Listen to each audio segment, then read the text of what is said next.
एक मित्र मुझे मिलने आए, मौनी साधु, साथ में एक को लेके आए, वो उसको इशारा करे, वो मुझे बताए। मैंने कहा तुम सीधे क्यों नहीं बोलते? उनके मित्र ने बताया कि नहीं वो मौनी है, वो सीधे नहीं बोलते। ये और एक झंझट हो गई। अब ये जहां जाए तुम्हें जाना पड़ता होगा। उन्होंने कहा जाना पड़ता है। फिर मौनी महाराज पैसा भी नहीं छूते, तो पैसा मुझे रखना पड़ता है। रिक्शा में बैठो, टैक्सी में बैठो तो पैसा तो देना पड़ेगा, ये छूते ही नहीं पैसा। मगर पैसा किसका? मैंने पूछा। पैसा तो इन्हीं का है, लोग इनको देते हैं, रखता मैं हूं। लोग इनके पैरों में चढ़ा जाते हैं, मैं जल्दी से इकट्ठा कर लेता। मैंने कहा मौनी महाराज हिसाब रखते हो, अब आपसे क्या छिपाना। वो देखते रहते हैं, गिनती करते रहते हैं कितने नोट आए, हाथ से इशारा करके बता देते हैं कि 5, संभाल कर रखना। क्यों फिजूल की बकवास? जब तुम्हें गिनती करनी तो खुद ही गिनती करो, खुद ही खीसे में रखो। गिनती खुद करनी और खीसे में दूसरे के रखवाना, फिर चिंता में पड़े रहना कहीं भाग ना जाए, कहीं सुबह बदल ना जाए।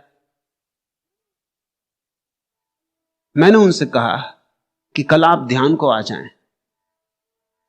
बंबई की घटना है, बिरला मातुश्री में ध्यान का प्रयोग चलता था, तो मैंने कहा कल सुबह आप ध्यान के लिए आ जाएं। उन्होंने कहा अपने मित्र से कहलवाया, वो इशारे किए कि नहीं आ सकेंगे क्योंकि कल सुबह मैं मौजूद नहीं हूं, मैं दूसरी जगह जा रहा हूं, मेरे बिना नहीं आ सकते। क्योंकि टैक्सी कौन करेगा, बिठाएगा कौन, उतारेगा कौन, वो बोलते नहीं। ये तो अपने हाथ से पंगु हो गए। ये परमात्मा ने तुम्हें पैर दिए, जवान दिए, तुमने उनको इंकार ही कर दिया। और उपयोग तो तुम जवान के ही कर रहे हो, ये भी परमात्मा की जवान है, इस आदमी के मुंह में भी, तुम्हारी जवान भी उसी की।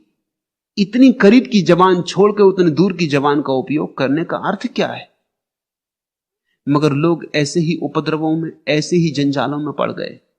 मौनी करे मंत्र की आस, मित्र की आशा लगी रहती, बिन गुर गुदड़ी नहीं बेसास। ये सब व्यर्थ की बकवास चलती रहती है, क्योंकि बिना गुरु को खोजे जीवन का सार सूत्र इन लोगों को नहीं मिला है।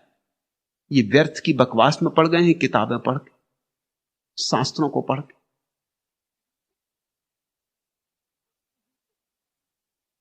तासों ही कछु पाइए, कीजे जाकी आस, रीते सरवर पर गए, कैसे बुझे प्यास। रहीम का वचन प्यारा है। तासों ही कछु पाइए, उससे ही कुछ मिल सकता है जिसके पास कुछ हो। रीते सरवर पर गए, कैसे बुझे प्यास।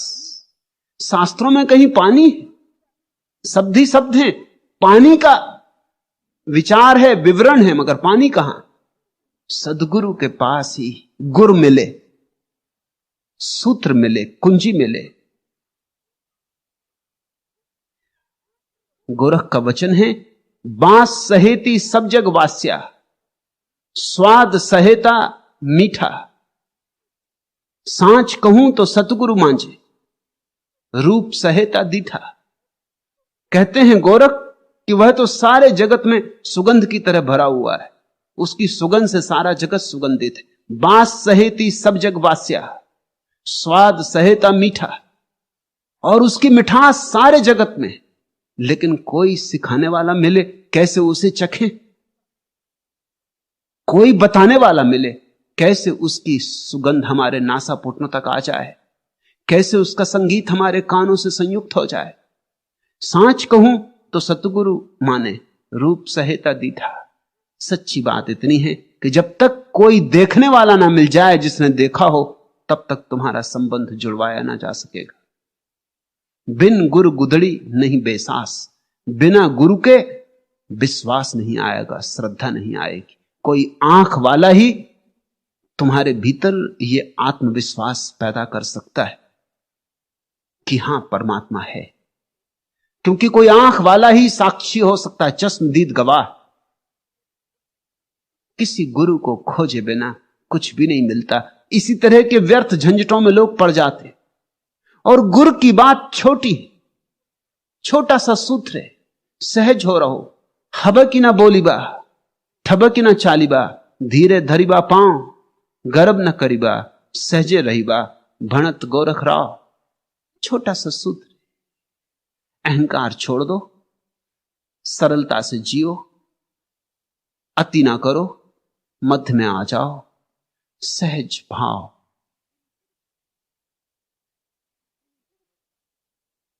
सुनी गुणवंता, सुनी बुद्धिवंता, अनंत सिद्धा की वाणी, शीस नवावत सतगुरु मिल्या, जगत रैन बिहानी।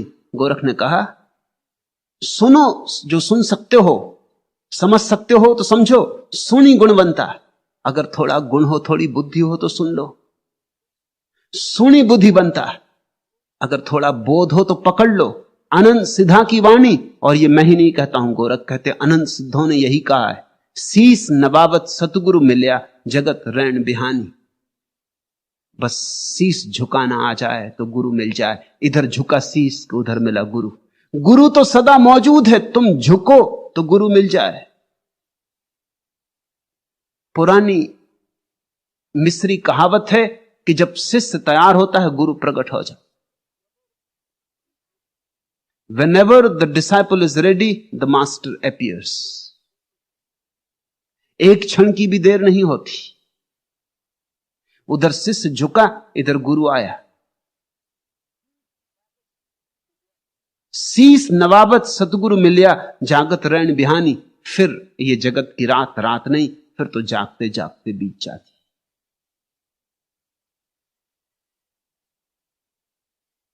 इन छोटे से सूत्रों को समझना,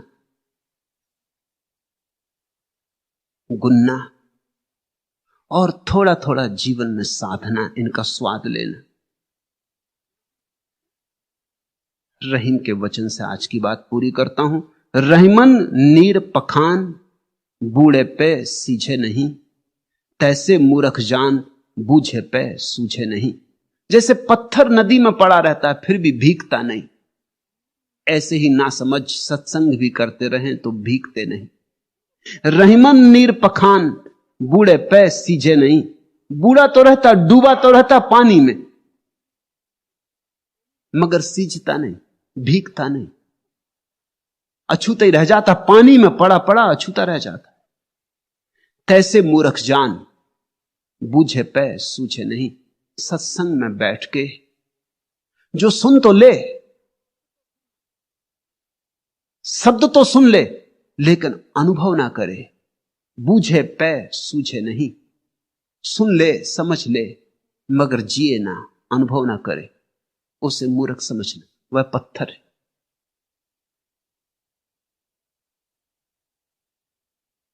यह सत्संग है।